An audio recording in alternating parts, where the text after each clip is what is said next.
Hi, friends. Terry Callahan here from Anchor Realty in Panama City Beach. So, today we're going to talk about making an offer. So, you have found the one, your perfect home, just what you've been looking for in your budget, in your neighborhood.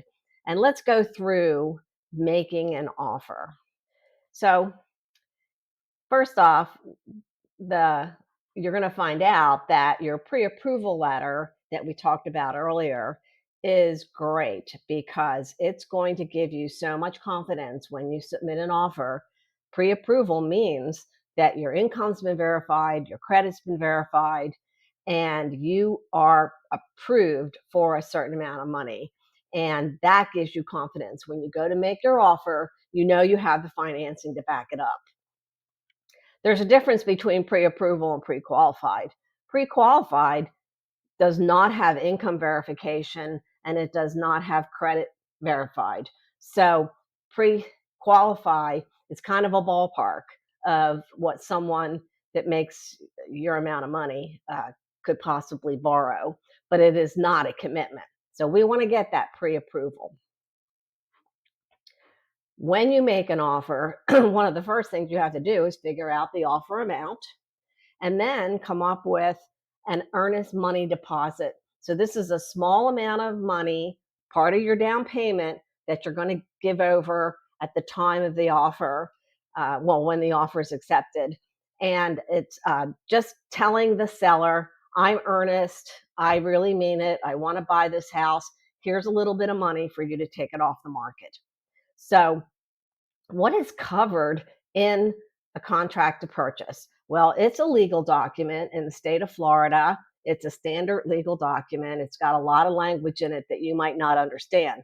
But what's important is for your agent to sit down and go over it with you. It has your offer amount.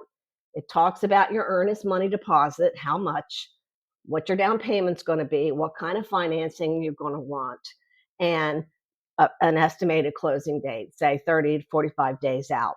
It has some contingencies in it that might protect you as the buyer, that the home appraises at least the amount of the offer, that there's an independent property inspection done that will tell you of any big problems. Doesn't mean the seller's going to fix them, but if there are big problems, you can potentially leave that contract without losing your earnest money deposit.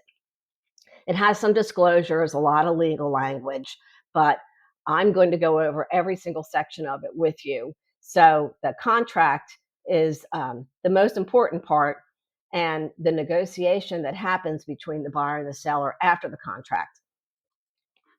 So an offer is not final until both buyer and seller accept and sign. It's just an offer. It's not a contract yet. You have to pay attention to the deadlines in the offer. Things like how many days to put your earnest money down, how many days to closing, how many days to get an inspection. Changes to the contract after both the buyer and the seller have signed are called an addendum, and they have to go through the whole approval process again.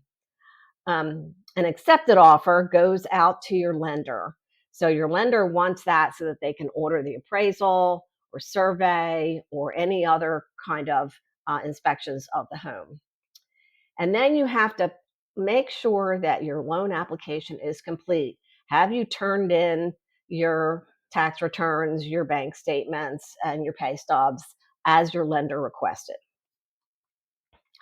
There are a lot of deadlines in a contract. I'm not going to drain this, but we will go over all these when you make an offer.